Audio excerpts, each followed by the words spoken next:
بسم اللہ الرحمن الرحیم۔ السلام علیکم۔ رات تقریباً 8 بجے کا وقت تھا۔ سب گھر والے اپنے کمروں میں موجود تھے، جبکہ میرا دل بہت بے چین ہو رہا تھا۔ مجھے سمجھ نہیں آ رہی تھی کہ آخر اس بے چینی کی وجہ کیا ہے۔ میں نے دوائی کھا کر بھی دیکھ لیا تھا، مگر میری طبیعت پر ذرا بھی فرق نہیں پڑا تھا۔ تنگ آ کر میں کھلی ہوا لینے کے لیے چھت پر چلا آیا اور وہاں پر چہل قدمی کرنے لگا۔ جب میرا دماغ پرسکون ہوا تو دن کا واقعہ دوبارہ میری نظروں کے سامنے گھومنے لگا اور دوبارہ سے میرا سر غصے سے چکرانے لگا۔ میں سوچ بھی نہیں سکتا تھا میرا بھائی اس قدر دھوکے باز انسان ہو سکتا ہے۔ میں اپنے بھائی کو بہت ہی معصوم سمجھتا تھا اور سوچتا تھا کہ اس کے دماغ میں کسی طرح کا فطور نہیں آ سکتا، مگر میں نہیں جانتا تھا کہ وہ مجھ سے بھی 2 ہاتھ آگے ہے۔ مجھے کچھ سمجھ نہیں آ رہی تھی کہ دن کے واقعے کو میں اپنی خوش قسمتی کہوں یا بدقسمتی، کیونکہ دن کے واقعے کی وجہ سے مجھے کافی حد تک اندازہ ہو گیا تھا کہ میری بیوی میرے بھائی کے بارے میں جتنی بھی شکایات لگاتی ہے وہ کسی نہ کسی حد تک سچ ہیں، اور دوسری طرف اپنے بھائی کا یہ چہرہ دیکھ کر مجھے افسوس بھی ہو رہا تھا۔ میرا بھائی تقریباً مجھ سے 3 سال چھوٹا تھا اور میری بیوی سے بھی 2 سال چھوٹا تھا، مگر اس کے باوجود بھی وہ عجیب و غریب حرکتیں کر رہا تھا۔ میں نے شام کے وقت جب اماں سے اس بارے میں بات کی تو میری بات سن کر اماں نے وائے ولا مچا دیا اور کہنے لگی، آخر تم کس طرح کی انسان ہو جو اپنے بھائی پر اس طرح کا الزام لگا رہے ہو؟ ارے تم یہ سب کہنے سے پہلے ہمیشہ کے لیے خاموش کیوں نہیں ہو گئے؟ اماں کی بات سن کر مجھے بہت افسوس ہوا تھا۔ میں سوچ بھی نہیں سکتا تھا کہ وہ میرے ساتھ اس طرح کا سلوک کریں گی۔ خیر، ان سے بات کرنے کا کوئی بھی فائدہ نہیں ہوا اور میں خاموشی سے اپنے کمرے میں چلا آیا۔ مجھے اندازہ تھا کہ اس گھر میں میری صرف بیوی ہی ہے جو مجھے سمجھتی ہے اور جو میرا سب سے زیادہ خیال رکھتی ہے۔ جب اس میں مجھے پریشان دیکھا تو میرے پاس آ کر بیٹھ گئی اور میں کندھے پر ہاتھ رکھ کر مجھ سے پوچھنے لگی، کیا ہو گیا ہے؟ آپ اتنے پریشان کیوں نظر آ رہے ہیں؟ اپنی بیوی کی بات سن کر میں نے گہری سانس لی اور اسے کہا، دراصل مجھے اندازہ ہو گیا ہے کہ میرے بھائی کی وجہ سے پچھلے 2 سال سے تم کتنی مشکل سے گزارے ہیں۔ میری بات سن کر وہ یکدم خاموش ہو گئی۔ اس نے اپنی گردن جھکا دی، اس کی آنکھوں میں دوبارہ سے آنسو بھر گئے۔ میں نے جلدی سے اس کا چہرہ بلند کیا اور اس کے آنسو صاف کرتے ہوئے اسے کہا کہ اب بس بہت ہو گیا ہے، اب تمہاری تکلیف کا مداوع کرنے جا رہا ہوں۔ اب ہم تمہیں ایک الگ گھر لے کر دوں گا۔ میں نے اپنے دوست سے بات کر لی ہے، میرا دوست مجھے اچھے داموں میں گھر بیچنے کے لیے تیار ہو گیا ہے، بس تم دعا کرو کہ سب کچھ خیریت سے ہو جائے۔ میری بات سن کر وہ خاموشی سے اٹھی اور کہنے لگی، آپ یہیں پر بیٹھے، میں جلدی سے شکرانے کے نفل ادا کر کے آتی ہوں۔ یہ کہہ کر وہ وضو کرنے چلی گئی، جبکہ میں اسے دیکھ کر مسکرانے لگا۔ میں سوچ بھی نہیں سکتا تھا کہ مجھے اس قدر نیک بیوی مل سکتی ہے جو نہ صرف میرا بہت زیادہ خیال رکھے گی بلکہ اس کے ساتھ ساتھ اپنے ایمان کی بھی حفاظت کرے گی۔ یہ بات میری امی بھی اکثر مجھ سے کیا کرتی تھیں۔ میری امی کہتی تھیں کہ تمہاری بیوی تمہاری بہت عزت کرتی ہے اور تمہاری امانتوں کا بھی بہت خیال رکھتی ہے، اب چاہے وہ تمہاری بتائی ہوئی کوئی بات ہو یا تمہاری دی ہوئی کوئی چیز ہو۔ تمہاری بیوی تمہاری اجازت کے بغیر مجھے کچھ بھی نہیں بتاتی۔ ایک بار میں نے اس سے تمہارے بارے میں کچھ پوچھنے کی کوشش کی تھی تو اس نے 2 ٹوک انداز میں مجھے کہا تھا کہ وہ نہ تو تمہارے خلاف کوئی بات کرے گی اور نہ ہی تمہارے خلاف کوئی بات سنے گی۔ اس دن اماں کی بات سن کر مجھے بہت خوشی ہوئی تھی۔ میں جب اپنے لیے ایک جیون ساتھی کے بارے میں سوچ رہا تھا تو جو سب سے پہلی چیز تھی میرے دماغ میں یہی تھی کہ میں کسی ایسی لڑکی سے شادی کروں گا جو میری عزت کرنا جانتی ہوگی اور جسے میرے رازوں کی حفاظت کرنے کے بارے میں بہت اچھی طرح سے معلوم ہوگا۔ میرے اپنے دوستوں کی شادی ہو چکی تھی اور جب میں ان کی باتیں سن رہا ہوتا تھا تو بہت زیادہ پریشان ہو جاتا تھا۔ میرے دوست اپنی پریشانی لے کر میرے پاس آتے تھے، مجھے بتاتے تھے کہ ان کی بیویوں سے ایک بھی بات دل میں نہیں رکھی جاتی، وہ جو بھی انہیں بات بتاتے ہیں وہ جا کر آگے پھیلا دیتی ہیں۔ اس سے نہ صرف گھر میں بہت ساری لڑائیاں ہوتی ہیں بلکہ گھر سے باہر بھی بہت ساری باتیں سننے کو ملتی ہیں۔ کی باتیں سن کر مجھے بہت زیادہ ڈر لگتا تھا کہ کہیں ایسا نہ ہو مجھے بھی ایک ایسی عورت مل جائے جو پیٹ کی بہت ہلکی ہو۔ لیکن جب میری شادی اس عورت سے ہوئی تو میں نے شکرانے کے نفل ادا کیے۔ میری ماں نے بھی مجھے کہا کہ تم دنیا کے خوش قسمت ترین انسان ہو جسے ایک ایسی بیوی ملی ہے۔ ارے ایسی لڑکیوں کو ڈھونڈنے کے لیے لوگ کئی سالوں تک شادی نہیں کرتے۔ خیر، زندگی بہت اچھے طریقے سے گزر رہی تھی۔ کافی دنوں سے میں نوٹ کر رہا تھا کہ میری بیوی تھوڑی پریشان رہتی ہے۔ اب وہ پہلے کی طرح مجھ سے کھل کر بات نہیں کرتی تھی اور نہ ہی وہ پہلے کی طرح کھل کر ہنستی تھی۔ اس کی یہ حالت دیکھ کر مجھے شدت سے کچھ غلط ہونے کا احساس ہوتا تھا۔ میں نے 1-2 بار اس سے پوچھنے کی کوشش کی، لیکن اس نے بہت ہی خوبصورتی سے میری بات ٹال دی اور مجھے کہنے لگی کہ اگر مجھے کسی بھی قسم کی پریشانی ہوئی تو میں آپ سے ضرور رابطہ کروں گی۔ ابھی مجھے کوئی بھی مسئلہ نہیں ہے، میں بالکل ٹھیک ہوں۔ یہ کہتے ہوئے وہ بار بار اپنے ہاتھ مسل رہی تھی۔ میں اچھی طرح سے جانتا تھا کہ جب بھی وہ مجھ سے کوئی بات چھپاتی ہے وہ اپنے ہاتھوں کو یوں ہی مسلتی ہے۔ صاف نظر آ رہا تھا وہ مجھ سے جھوٹ بولتی ہے اور ابھی مجھے کچھ بھی بتانا نہیں چاہ رہی۔ خیر میں نے بھی اسے زیادہ تنگ نہیں کیا اور اسے اس کے حال پر چھوڑ دیا۔ مجھے اندازہ تھا کہ زیادہ عرصے تک وہ یہ بات اپنے دل میں نہیں رکھ پائے گی اور اچھی بیویوں کی طرح میرے پاس چلی آئے گی اور مجھ سے مشورہ مانگے گی۔ بالکل ایسا ہی ہوا۔ مزید 2 دن گزرے تھے کہ وہ میرے پاس آئی اور پھوٹ پھوٹ کر رونے لگی۔ بغیر کچھ کہے اسے روتا دیکھ کر میں پریشان ہو گیا۔ میں نے اس سے پوچھا کیا ہو گیا ہے، اس طرح سے کیوں رو رہی ہو؟ میری بات سن کر اس نے اپنے آنسو صاف کیے اور کہا کہ ایک بہت بڑا مسئلہ ہے، مجھے سمجھ نہیں آ رہی کہ میں آپ کو اس مسئلے کے بارے میں کیسے بتاؤں۔ مجھے یہ بھی ڈر لگ رہا ہے کہ آپ میری بات کا یقین نہیں کریں گے اور مجھے یہ بھی ڈر ہے کہ کہیں آپ مجھے غلط ہی نہ سمجھ لیں۔ میں نے اپنی بیوی کی باتوں کو تحمل سے سنا اور پھر اسے تسلی دیتے ہوئے کہا تمہیں جو بھی بات پریشان کر رہی ہے تو مجھے کھل کر بتاؤ۔ میں وعدہ کرتا ہوں کہ میں نہ ہی تو برا سمجھوں گا اور نہ ہی برا سوچوں گا، بلکہ میں پوری کی پوری کوشش کروں گا کہ تمہارا وہ مسئلہ حل کر سکوں۔ تھوڑی دیر تک وہ خاموش رہی، پھر جب وہ بولی تو اس کی آواز رونے کی وجہ سے بھاری تھی۔ اس نے مجھے کہا پچھلے کچھ دنوں سے آپ کا چھوٹا بھائی مجھے پریشان کر رہا ہے۔ اب کی بار میں حیرت سے اس کے چہرے کی طرف دیکھنے لگا۔ مجھے لگا جیسے میں نے کچھ غلط سن لیا ہو۔ میں نے اس سے دوبارہ پوچھا کہ تم کیا کہہ رہی ہو؟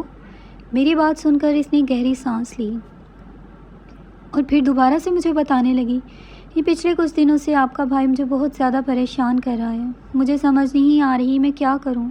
اس کی وجہ سے نہ تو میں کھل کر سانس لے پا رہی ہوں نہ ہی کھل کر اس گھر میں جی پا رہی ہوں۔ پہلے میرا جیسے دل چاہتا تھا میں ویسے ہی اس گھر میں گھومتی پھرتی تھی، لیکن اب کمرے سے باہر نکلنے کے لیے بھی 100 بار سوچنا پڑتا ہے اور کچن میں جانے کے لیے مجھے اپنی ساس کا انتظار کرنا پڑتا ہے کہ میری ساس کچن میں جائے گی تو میں کچن میں جاؤں گی۔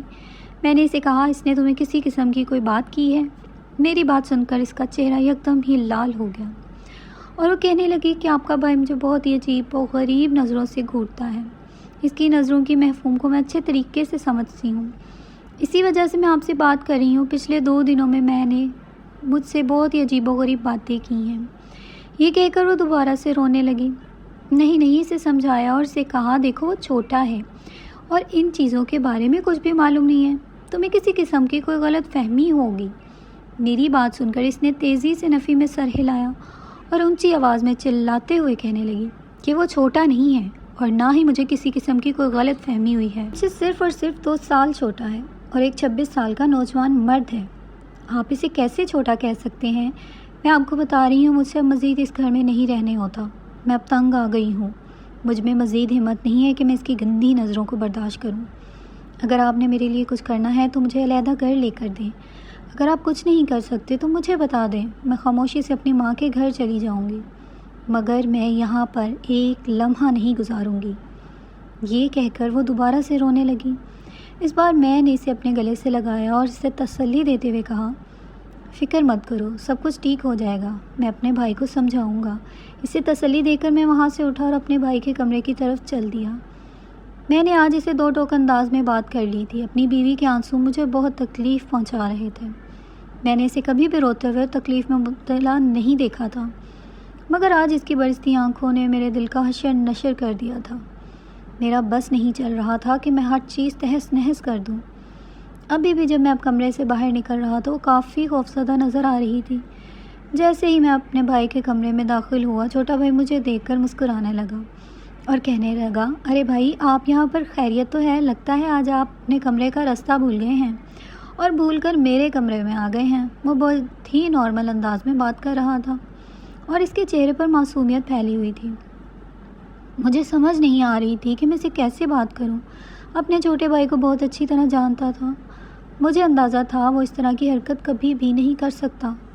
میں اپنی بیوی کو بھی جانتا تھا کہ وہ مجھ سے جھوٹ نہیں بول سکتی۔ اب مجھے سمجھ نہیں آ رہی تھی کہ میں ان دونوں میں سے کس کا انتخاب کروں، ان دونوں میں سے کس کی بات پر یقین کروں، اور پھر میں نے آخر میں درمیانی راستہ نکالنے کا فیصلہ کیا۔ میں نے سوچا کہ ان دونوں کو اپنی اپنی جگہ پر سمجھا دوں گا اور بات اس انداز میں کروں گا کہ میرے بھائی کو ذرا بھی شک نہ ہو اور اسے ساری بات بھی سمجھ لگ جائے۔ ابھی بھائی کی بات سن کر میں نے اسے کہا کہ بس تم بہت یاد آ رہے تھے، اسی وجہ سے تم سے بات کرنے کے لیے تمہارے پاس چلا آیا۔ آپ کو تو دل کی گہرائیوں سے خوش آمدید۔ آپ جہاں بھی بیٹھے اس نے مجھے بستر پر جگہ بنا کر دی۔ میں خاموشی سے اس کے ساتھ بیٹھ گیا۔ آج میں 6 مہینوں کے بعد ہی اس کے کمرے میں آیا تھا۔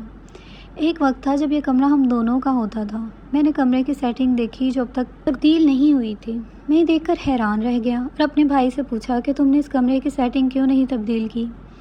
میری بات سن کر اس کے چہرے پر ایک پھیکی سی مسکراہٹ پھیل گئی اور مجھے کہنے لگا کہ اس سیٹنگ سے بہت ساری یادیں جڑی ہوئی تھیں۔ آپ کو پتہ ہے وہ دیوار سجانے کے لیے ہم دونوں نے کتنی بحث کی تھی۔ اب اپنا الگ ڈیزائن لے کر آ گئے تھے جبکہ میں نے اپنا الگ ڈیزائن بنایا ہوا تھا، اور پھر ہم دونوں نے اپنا آدھا ڈیزائن اس دیوار پر لگا کر اس کا ستیہ ناش کر دیا تھا۔ یہ کہہ کر وہ کھلکھلا کر ہنسنے لگا۔ اسے ہنستا دیکھ کر میرے چہرے پر بھی مسکراہٹ پھیل گئی۔ اچانک اس نے میرے نظروں کے سامنے چٹکی کاٹی۔ میں جلدی سے ہوش کی دنیا میں آیا۔ وہ پریشانی سے میرے چہرے کی طرف دیکھنے لگا اور کہنے لگا، لگتا ہے آپ تھوڑے سے پریشان ہیں۔ میں نے گہری سانس لی اور اسے کہا کہ ہمیں اپنی بیوی کی وجہ سے بہت زیادہ پریشان ہوں۔ تمہیں تو پتہ ہے وہ پردے کی کتنی زیادہ پابند ہے اور چھوٹی چھوٹی باتوں پر وہ بہت زیادہ گھبرا جاتی ہے۔ میری بات سن کر اس کے چہرے پر ایک سایہ آ کر لہرایا۔ پہلے وہ میری آنکھوں میں دیکھ رہا تھا لیکن اب اس نے مجھ سے نظریں چرا لی تھی۔ اس بات کو میں نے شدت سے نوٹ کیا تھا۔ میں نے اسے بازو سے پکڑ کر اپنی طرف متوجہ کیا اور اسے کہا کہ میں تم سے اس بارے میں بات کر رہا ہوں۔ اب کی بار وہ تھوڑا سا مسکرایا اور کہنے لگا، جی بھائی میں آپ کی بات سن رہا ہوں۔ آپ بھابھی کے بارے میں بات کر رہے تھے، آپ مجھے بتائیں میں اس سلسلے میں آپ کی کیا مدد کر سکتا ہوں؟ میں نے اسے کہا کہ تمہیں تو اندازہ ہے کہ میں پورا دن آفس سے باہر ہوتا ہوں اور تم ہی جو پورا دن گھر پر موجود ہوتے ہو۔ تو وہ کمرے سے باہر نکلتے ہوئے ہچکچاتی ہے۔ وہ کہتی ہے اسے تمہارے سامنے باہر نکلتے ہوئے شرم محسوس ہوتی ہے۔ اگر تم اس بات کا تھوڑا سا احساس کرو تو میں تمہارا بہت زیادہ شکر گزار ہوں گا۔ اب کی بار اس کے چہرے پر غصے کے تاثرات نمودار ہو گئے۔ میں نے اسے کہا، میرا مقصد تمہیں غصہ دلانا یا تمہیں پریشان کرنا نہیں ہے، بلکہ میں تم سے ایک چھوٹی سی درخواست کر رہا ہوں۔ تم فکر مت کرو، تمہیں یہ زحمت زیادہ عرصے تک نہیں اٹھانی پڑے گی۔ میں بہت جلدی اس کے لیے دوسرے گھر کا انتظام کر لوں گا۔ اب کی بار وہ جلدی سے بول اٹھا، میں اب احتیاط کروں گا اور کوشش کروں گا کہ میں ان کے سامنے بالکل بھی نہ جاؤں۔ ہو سکتا ہے اس وجہ سے آپ کی بیوی کو تھوڑا سا سکون مل جائے۔ آخری بات اس نے بہت ہی عجیب و غریب لہجے میں کی تھی۔ اس کے لہجے میں غصہ بھی تھا اور نفرت بھی تھی۔ یہی وجہ تھی کہ مجھے بھی غصہ آ گیا تھا۔ میں زیادہ دیر تک اس کے پاس نہیں بیٹھ سکا اور خاموشی سے اٹھ کر اپنے کمرے میں چلا آیا۔ کمرے میں جا کر میں نے اپنی بیوی کو کہا کہ تمہارا مسئلہ میں حل کر دیا ہے۔ اب تمہیں فکر مند ہونے کی ضرورت نہیں ہے۔ نہ تو وہ تمہیں عجیب و غریب نظروں سے گھورے گا اور نہ ہی وہ میری غیر موجودگی میں زیادہ اپنے کمرے سے باہر نکلے گا۔ تم اب کھلے عام ہی اس گھر میں گھوم سکتی ہو اور جہاں چاہے وہاں پر جا سکتی ہو۔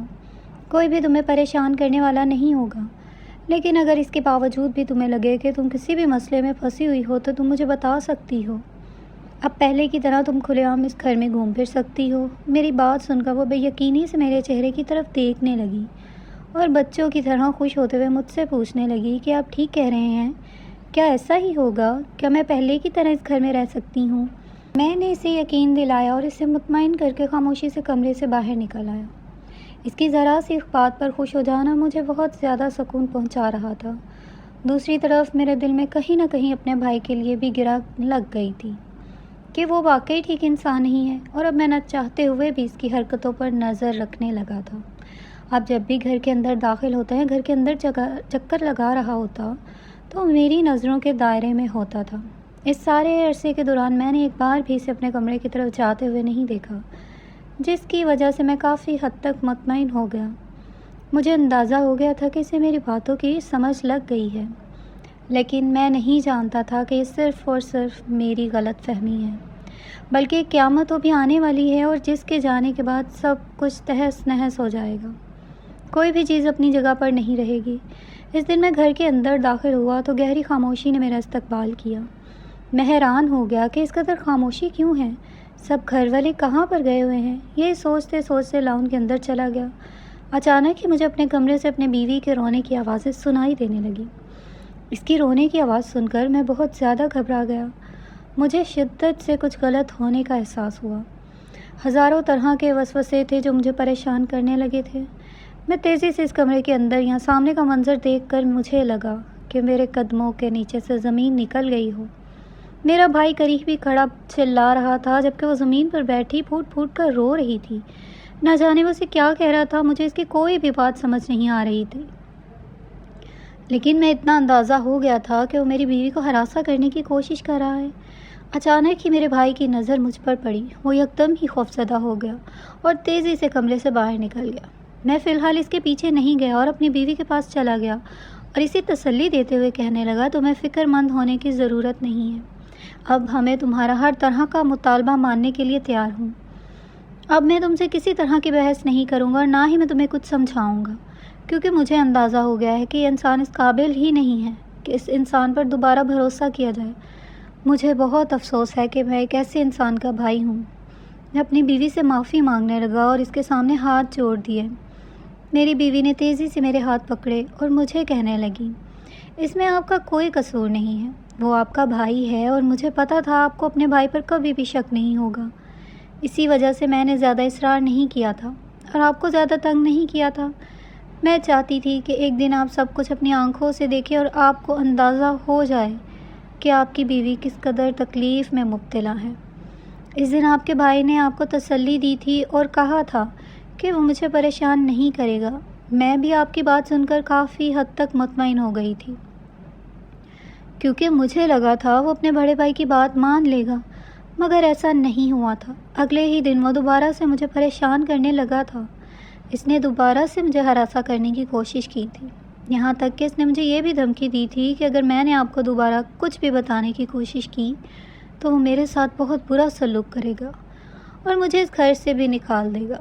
اپنی بیوی کی بات سن کر میرا دماغ غصے سے کھولنے لگا۔ میں سوچ بھی نہیں سکتا تھا وہ انسان اس قدر گھٹیا ہو سکتا ہے۔ میں نے اسے تسلی دی اور تیزی سے اپنی ماں کے کمرے کی طرف چلا گیا۔ میں نے اپنی ماں کو جب اس سب کے بارے میں بتایا تو میری ماں مجھ پر غصہ کرنے لگی اور کہنے لگی، تم کس طرح کے انسان ہو جو اپنے بھائی پر اس طرح کا الزام لگا رہے ہو؟ مجھے ہرگز بھی امید نہیں تھی تم اپنی بیوی کی وجہ سے اپنے بھائی کو برا بھلا کہو گے۔ میری ماں نے مجھے بہت زیادہ مایوس کیا تھا۔ مجھے یہ لگ رہا تھا کہ وہ ہم دونوں کی بات پر یقین نہیں کرے گی، لیکن وہ ہمیشہ کی طرح چھوٹے بیٹے کو ساتھ دے رہی تھی۔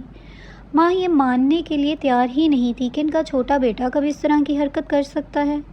اور پھر شام کے وقت میں دوبارہ سے اپنی بیوی کے پاس آیا اور اسے خوشخبری سناتے ہوئے کہا کہ میں نے اپنے دوست سے بات کر لی ہے، اگلے ہی دن وہ میرے لیے گھر کا بندوبست کر دے گا۔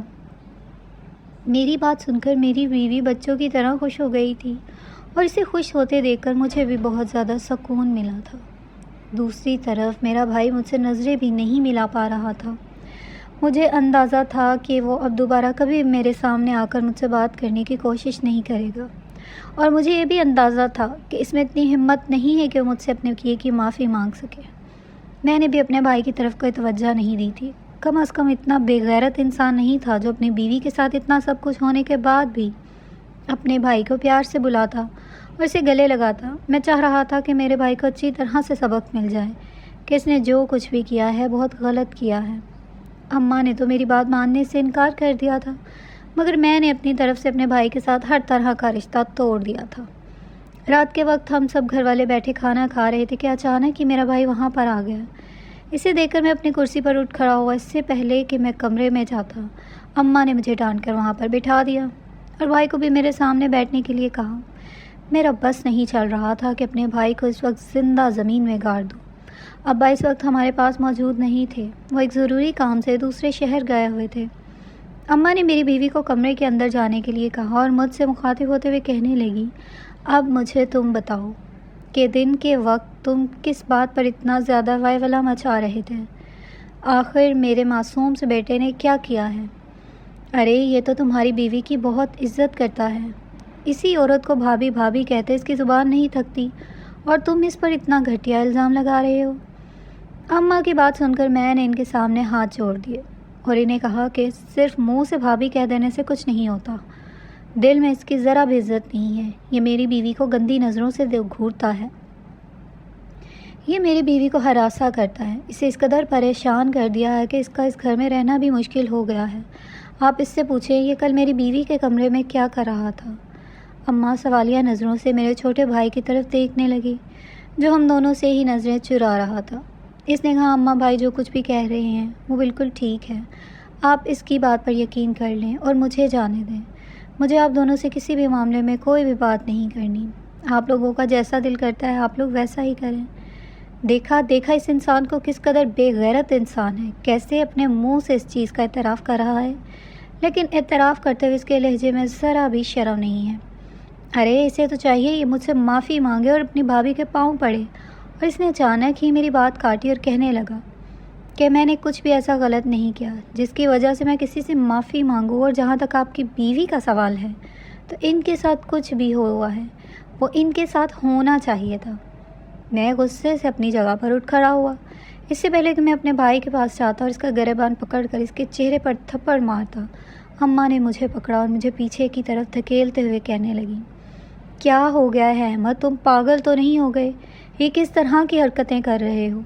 میں نے اماں کو دو ٹوک انداز میں کہا کہ اب میں مزید یہاں پر نہیں رہ سکتا، میں یہاں سے جا رہا ہوں، اور اگر آپ نے ڈرامہ لگانے کی یا مجھے روکنے کی کوشش کی تو مجھ سے برا کوئی بھی نہیں ہوگا۔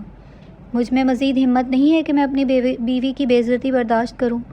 میری بات سن کر اماں کی آنکھوں میں آنسو آ گئے اور وہ جذباتی ہوتے ہوئے کہنے لگی، کیا تم اپنی ماں کو چھوڑ کر چلے جاؤ گے؟ یہ بات سن کر میں نے تیزی سے ہاں میں سر ہلایا اور انہیں کہا کہ آپ کے بیٹے نے میرے پاس اس کے علاوہ دوسرا کوئی بھی راستہ نہیں چھوڑا۔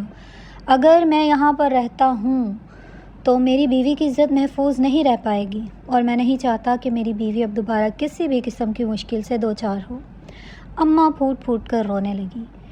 میں اس بار اماں کو بھی راضی نہیں کیا تھا۔ اس سے پہلے کہ میں کمرے سے اندر جاتا اچانک ہی مجھے اپنی ماں کی آواز سنائی دی، ہو سکتا ہے تمہیں کسی قسم کی غلط فہمی ہو گئی ہو، یا ہو سکتا ہے کہ تمہارا بھائی کوئی غلط حرکت نہ کر رہا ہو بلکہ وہ کوئی اور ہی بات ہو۔ اب کہ میرے چہرے پر پھیکی سی مسکراہٹ چھا گئی، میں نے انہیں کہا میں نے جو کچھ بھی دیکھا ہے اس کے بعد کسی بھی قسم کی غلط فہمی کا گمان تک نہیں ہے۔ وہ اپنی بیوی پر بہت زیادہ اعتماد کرتا ہوں۔ اگر ساری دنیا ایک طرف کھڑی ہو اور دوسری طرف میری بیوی کھڑی ہو تو میں صرف اپنی بیوی کا ہی یقین کروں گا۔ زندگی میں پہلی بار میں نے اپنی ماں سے بدتمیزی کی تھی۔ مجھے بہت زیادہ رونا آ رہا تھا۔ میں خاموشی سے کمرے کے اندر چلا گیا اور یہاں پر میرے صبر کا پیمانہ لبریز ہو گیا۔ آنسو تیزی سے میری آنکھوں سے بہنے لگے۔ جب میری بیوی نے مجھے اس طرح سے روتے ہوئے دیکھا تو وہ تیزی سے بھاگتی ہوئی میرے پاس آئی اور فکر مندی سے پوچھنے لگی، کیا ہو گیا ہے آپ کو؟ کیا اماں نے آپ کو کچھ کہہ دیا ہے؟ بیوی کی بات سن کر میں نے تیزی سے نفی میں سر ہلایا اور اسے کہا کہ اماں نے تو مجھے کچھ نہیں کہا، لیکن میں نے اماں سے بہت زیادہ بدتمیزی کر لی ہے اور میں اپنے رویے پر بہت زیادہ شرمندہ ہوں۔ میں اماں کو ساری باتیں نہیں سنانا چاہتا تھا، مگر میں کیا کرتا، میں مجبور ہو گیا تھا۔ میرے چھوٹے بھائی نے مجھے کسی قابل نہیں چھوڑا اور نہ ہی اس نے مجھے سوچنے سمجھنے کے لائق چھوڑا ہے۔ اب تم ہی بتاؤ کہ ایک انسان جو میری بیوی کی عزت خراب کرنے کی کوشش کر رہا ہے، بلا شبہ وہ میرا بھائی ہے، لیکن میں اسے کیسے عزت سے پیش آ سکتا ہوں؟ میں اس کی کیسے حوصلہ افزائی کر سکتا ہوں؟ میں اسے کیسے یہ اجازت دے سکتا ہوں کہ میرے ہوتے ہوئے یہ سب کچھ کرے؟ میری بیوی مجھے پرسکون کرنے لگی اور مجھے کہنے لگی، میں آپ کے دل کی حالت بہت اچھی طرح سے سمجھ سکتی ہوں۔ میں جانتی ہوں کہ اس وقت آپ کا دل بہت زیادہ دکھی ہے۔ میں آپ کو ایک بات کہہ دیتی ہوں کہ آپ اپنی ماں سے جا کر معافی مانگ لیں اور ان سے ایک بار تفصیل سے اس بارے میں بات کریں اور انہیں اپنا موقف سمجھانے کی کوشش کریں۔ میں نے ایک گہری سانس لی اور اسے کہا، اب اماں میری کوئی بات سننے اور سمجھنے کے لیے تیار ہی نہیں ہیں۔ انہیں اپنے چھوٹے بیٹے پر بہت زیادہ بھروسہ ہے۔ انہیں لگ رہا ہے کہ مجھے کوئی غلط فہمی ہو گئی ہے یا تم جھوٹ بول رہی ہو، مگر میں جانتا ہوں تم مجھ سے کبھی بھی جھوٹ نہیں بول سکتی۔ تم سے زیادہ سچی عورت میں نے اپنی زندگی میں نہیں دیکھی۔ خدا کے لیے میرا یہ یقین کبھی نہ توڑنا۔ میں نے اپنی بیوی کا ہاتھ پکڑا اور اس سے وعدہ لیا۔ میری بیوی نے مجھے یقین دہانی کروائی اور مجھ سے وعدہ کیا کہ کبھی بھی مجھے شکایت کا موقع نہیں دے گی اور نہ ہی وہ کبھی اس طرح کی حرکت کرے گی کہ جس سے میرا سر شرمندگی سے جھک جائے۔ کافی زیادہ رات ہو گئی تھی، مگر اس کے باوجود بھی ہم نے لازمی اپنی پیکنگ کرنی تھی کہ ان کے صبح صبح ہم نے یہاں سے نکلنا تھا۔ اب میں یہاں پر مزید ایک لمحہ بھی نہیں گزارنا چاہتا تھا۔ میں نے اپنی بیوی کو کہا کہ صبح 5 بجے ہی ہم یہاں سے چلے جائیں گے۔ وہ حیران رہ گئی اور مجھے کہنے لگی، آپ اپنی اماں سے نہیں ملیں گے؟ میں نے تیزی سے نفی میں سر ہلایا اور اسے کہا کہ اگر میں اپنی اماں سے جا کر ملا تو مجھے یقین ہے وہ مجھے یہاں پر روکنے میں کامیاب ہو جائیں گی، جبکہ میں تمہارے لیے اب کسی بھی قسم کا کوئی رسک نہیں لے سکتا۔ میں چاہتا ہوں کہ ایک بار میں اس گھر میں شفٹ ہو جاؤں اور جب تھوڑا سا سیٹل ہو جاؤں گا تو اماں سے ملنے کے لیے آ جایا کروں گا۔ میری بات سن کر اس نے فرما بردار بیویوں کی طرح تیزی سے ہاں میں سر ہلا دیا اور پھر پیکنگ کرنے لگی۔ اس کے چہرے پر چھائی ہوئی معصومیت مجھے کبھی بھی اس کے خلاف نہیں کر سکتی تھی، اور اس کے لہجے کی سچائی مجھے اس پر یقین کرنے پر مجبور کر دیتی تھی۔ اور پھر پیکنگ کرنے کے بعد میری بیوی گہری نیند سو گئی، مگر میری آنکھوں سے نیند کوسوں دور تھی۔ میں نے اپنے بھائی کے ساتھ زندگی کے 26 سال گزارے تھے۔ وہ بالکل ایسا نہیں تھا جیسا اب بن گیا تھا۔ میں سوچ بھی نہیں سکتا تھا کہ وہ کبھی اپنی بھابھی کے ساتھ اس طرح کی حرکتیں کرے گا۔ رات تقریباً 3 بجے کا وقت تھا۔ مجھے شدید بے چینی کا احساس ہو رہا تھا۔ میں خاموشی سے اٹھ کر چھت پر چلا گیا۔ یہی میرا واحد ٹھکانہ تھا۔ میں جب بھی بہت زیادہ پریشان ہوتا تو یہیں پر چلا آتا تھا، اور یہی میری بھائی کا بھی ٹھکانہ تھا۔ مجھے اندازہ نہیں تھا کہ وہ آگے سے پہلے ہی موجود ہوگا۔ جب میں نے اسے دیکھا تو وہاں سے پلٹنے ہی لگا تھا کہ اپنے بھائی کی آواز سنائی دی۔ اس کی آواز سن کر میں نہ چاہتے ہوئے بھی رک گیا۔ میں نے اسے کہا کہ اب تم مجھ سے کیا کہنا چاہتے ہو؟ میں نے دیکھا اس کی آنکھوں میں آنسو تھے۔ وہ تیزی سے میرے پاس آیا اور میرے ہاتھوں کو پکڑتے ہوئے کہنے لگا، بھائی مجھے آپ سے ایک بہت ہی ضروری بات کرنی ہے۔ اس کی بات سن کر میں نے تیزی سے اس کا ہاتھ جھٹکا اور اسے کہا کہ مجھے تم سے کسی بھی قسم کی کوئی بات نہیں کرنی۔ مجھے اندازہ ہے تم باتیں کرنے میں بہت زیادہ ماہر ہو، اور تم ہمیشہ کی طرح مجھے اپنی باتوں کے جال میں پھنسا لو گے، جبکہ اس بار میں تم پر بالکل بھی یقین نہیں کرنا چاہتا۔ یہ کہہ کر میں خاموشی سے نیچے چلا گیا۔ میری آنکھوں سے آنسو تواتر بہہ رہے تھے۔ مجھے اپنے دل میں شدید تکلیف کا احساس ہو رہا تھا۔ وہ شخص جس کے ساتھ میں نے اپنی زندگی کا ایک لمحہ گزارا تھا، اپنی زندگی کا ایک خوبصورت حصہ بانٹا تھا، اب وہی شخص مجھے رقیبوں میں شمار ہونے لگا تھا۔ اور صبح 5 بجے ہی اپنی بیوی کو لے کر میں اس گھر سے نکل گیا۔ نئے گھر میں پہنچے ہوئے مجھے تھوڑی ہی دیر گزری تھی کہ اچانک ہی میرے نمبر پر کال آ گئی۔ میں نے دیکھا ماں کی کال تھی۔ اماں کی کال دیکھ کر میں نے ایک گہری سانس لی۔ یقیناً انہیں اندازہ ہو گیا تھا میں وہ گھر چھوڑ کر ہمیشہ کے لیے آ چکا ہوں۔ میں نے ان کی کال اٹھائی تو وہ روتے ہوئے کہنے لگی، بیٹا تمہیں ایک بہت بڑی غلط فہمی ہوئی ہے۔ تم ایک بار مجھ سے ملنے کے لیے آؤ، میں تمہیں ساری حقیقت کے بارے میں بتا دوں گی، یا تو مجھے اپنے گھر کا ایڈریس دے دو، میں وہاں پر آ کر تم سے مل لیتی ہوں اور تمہیں بتاتی ہوں۔ ان کی بات سن کر میں نے انہیں کہا کہ اب میں نے آپ لوگوں میں سے کسی سے بھی بات نہیں سننی۔ مجھے اچھی طرح سے اندازہ ہے کہ آپ لوگ مجھے بے وقوف بنانا چاہ رہے ہیں اور دوبارہ سے اسی جال میں پھنسانا چاہ رہے ہیں جس جال سے میں بڑی مشکل سے نکلا ہوں۔ اب میں اپنی ایک نئی زندگی کی شروعات کرنے جا رہا ہوں، اور میں اپنی بیوی کو بہت زیادہ خوشیاں دینے جا رہا ہوں۔ میں نہیں چاہتا کہ ہماری ان خوشیوں میں اب کوئی بھی شریک ہو۔ میں بھول گیا تھا کہ اس وقت میں جس عورت سے بات کر رہا تھا، اس عورت نے مجھے پیدا کیا ہے، اور اس عورت کا بھی ایک درجہ ہے جو بیوی سے کہیں زیادہ ہے۔ مجھے کم از کم ان کی ایک بات تو سن ہی لینی چاہیے تھی، مگر میں ان کی کوئی بھی بات نہیں سن رہا تھا۔ اچانک ہی میری بیوی نے میرے کندھے پر ہاتھ رکھا اور مجھے کال کاٹنے کا کہا۔ میں حیران رہ گیا۔ زندگی میں پہلی بار اس نے مجھے اس طرح کا کام کہا تھا، ورنہ وہ ہمیشہ ہی مجھے اپنی ماں سے باتیں کرنے کی تلقین کرتی تھی، اور ہمیشہ ہی مجھے ہدایت کرتی تھی کہ چاہے میں جتنا بھی غصے میں ہوں کیوں نہ ہوں، لیکن اپنی ماں سے مجھے اچھے لہجے میں بات کرنی چاہیے۔ میں نے خاموشی سے کاٹ دی۔ وہ میری طرف متوجہ ہوئی اور مجھے کہنے لگی، میں جانتی ہوں کہ آپ کا اپنے گھر والوں کے ساتھ بہت اچھا وقت گزرا ہے، مگر مجھے بھی میرے والدین نے آپ پر بھروسہ کر کے آپ کے حوالے کیا ہے۔ آپ کا حق بنتا ہے کہ آپ میری بھی خوشیوں کا خیال رکھیں۔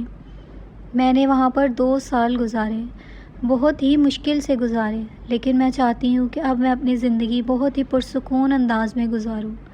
میری زندگی میں آپ ہوں، میں ہوں اور ہمارے چھوٹے چھوٹے بچے ہوں۔ اس کے علاوہ میں اپنی زندگی میں کسی بھی قسم کی دخل اندازی نہیں چاہتی۔ اس نے یہ بات بہت ہی عجیب لہجے میں اور 2 ٹوک انداز میں کہی تھی۔ اس کا لہجہ سن کر ایک لمحے کے لیے تو میں خود بھی حیران رہ گیا کہ یہ میری بیوی ہی بات کر رہی ہے، اور پھر ایک دم سے ہی اس کے حالات بدلنے لگے۔ پہلے وہ بہت زیادہ پردے والی اور نمازی ہوتی تھی، لیکن اب اس نے پردہ بھی چھوڑ دیا تھا، اور اب تو میں نے اسے کبھی نماز پڑھتے ہوئے بھی نہیں دیکھا تھا۔ جب میں اس سے اس بارے میں پوچھتا تو مجھے کہتی کہ میں نے پہلے ہی نماز پڑھ لی تھی۔ ایک دن عصر کی اذان ابھی نہیں ہوئی تھی جب میں نے اسے عصر کی نماز کے بارے میں پوچھا تو کہنے لگی کہ 5 منٹ پہلے ہی پڑھی ہے۔ مجھے اندازہ ہو گیا تھا کہ وہ صاف جھوٹ بول رہی ہے، اور مجھے یہ بھی نہیں پتا تھا کہ بہت جلد اس کا اصل چہرہ بھی میرے سامنے آنے جا رہا ہے۔ میں جس عورت پر بہت زیادہ بھروسہ کرتا تھا، جس عورت کو اپنا سب کچھ مانتا تھا، اور جس عورت کی وجہ سے میں نے اپنی ماں سے بدتمیزی کی تھی، اس عورت نے مجھے خود سے ہی نظریں ملانے کے قابل نہیں چھوڑا تھا۔ میں پچھتا رہا تھا کہ کم از کم مجھے ایک بار اپنی ماں کی یا اپنے بھائی کی بات سن لینی چاہیے تھی۔ اگر میں ان کی بات سن لیتا تو یہ نوبت کبھی بھی نہیں آتی۔ میری بیوی کی سالگرہ تھی، میں جانتا تھا اسے سالگرہ منانے کا بہت شوق ہے۔ میں نے اس کے لیے بہت ہی خوبصورت تحفہ خریدا اور اسے سرپرائز دینے کے لیے جلدی ہی گھر پہنچ گیا۔ میرے پاس ایک ڈپلیکیٹ چابی تھی جس کے ذریعے میں گھر کے اندر داخل ہوا، لیکن جب میں اپنے کمرے میں گیا تو سامنے کا منظر دیکھ کر مجھے لگا میرے قدموں کے نیچے سے زمین نکل گئی ہو۔ سامنے ایک غیر مرد اس کے ساتھ موجود تھا، اور وہ دونوں اس وقت مناسب حالت میں بالکل بھی نہیں تھے۔ اس سے پہلے کہ میں اس مرد کی طرف جاتا اسے پیٹتا، وہ مجھے کہنے لگا، اپنی جسم فروش بیوی کو سنبھالو، میرا کوئی قصور نہیں ہے۔ اور تب مجھ پر یہ راز آشکار ہوا کہ میرا بھائی اسے ہراساں نہیں کرتا تھا، بلکہ میرے بھائی نے ایک بار اسے گناہ کرتے ہوئے دیکھ لیا تھا، اور میرا بھائی صرف اور صرف اسے سمجھاتا تھا، لیکن اس نے میرے بھائی کی بات سمجھنے کے بجائے پر الزام لگا دیا۔ میرا بھائی جانتا تھا کہ انہیں اپنی بیوی پر بہت زیادہ بھروسہ کرتا ہوں، اس لیے مجھے کچھ بھی بتاتے ہوئے گھبراتا تھا، کہیں ایسا نہ ہو میں اس سے ناراض ہو جاؤں۔ ان ساری باتوں کے بارے میں مجھے میری بیوی نے اپنے منہ سے بتایا تھا، اور پھر وہ میرا مذاق بناتے ہوئے کہنے لگی کہ میں سوچ بھی نہیں سکتی تھی تو بے وقوف اور بزدل انسان ہو سکتے ہو۔ مجھ میں مزید برداشت نہیں تھی، میں نے اسی وقت اسے طلاق دے دی۔ وہ بھی خاموشی سے گھر چھوڑ کر چلی گئی، کیونکہ ایسی عورت کا ایک مرد کے ساتھ ہرگز بھی گزارا نہیں ہو سکتا تھا۔ میں خاموشی سے اپنے گھر چلا گیا اور اپنی ماں کے قدموں میں گر کر پھوٹ پھوٹ کر رونے لگا۔ میں نے اپنی ماں سے اپنے کیے کی معافی مانگ لی۔ میری ماں نے مجھے معاف کر دیا، اور انہوں نے کہا تھا کہ تمہاری کوئی غلطی نہیں ہے، میں نے اس لڑکی سے تمہاری شادی اپنی مرضی سے کروائی تھی، مگر میں نہیں جانتی تھی وہ اس قدر بدبخت نکلے گی۔